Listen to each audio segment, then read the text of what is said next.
हम चाह रहे हैं कि प्रोटेस्ट पीसफुल रहे, इसलिए हम कोई इस तरह का बल प्रयोग नहीं करें जिससे कोई लॉ एंड ऑर्डर सिचुएशन। इतना टीएसआर लेके इतना टीएसआर लेके इतना फोर्स लेके काला जगह पे है तो ये सब कैसे कैसे ये कि जो अगर पीसफुल प्रोटेस्ट है तो प्रोटेस्ट करना सबको अलाउड है, ये सिंबॉलिक प्रोटेस्ट है दैट इज़ बीइंग डन।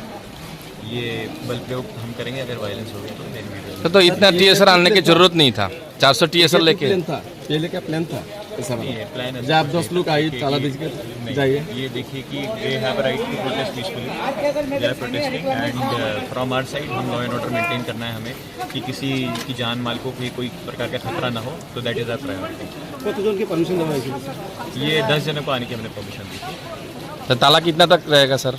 ये सिंबॉलिक है, ऑफिस तो ओपन है ही साइड से। ऑफिस का काम चल रहा है।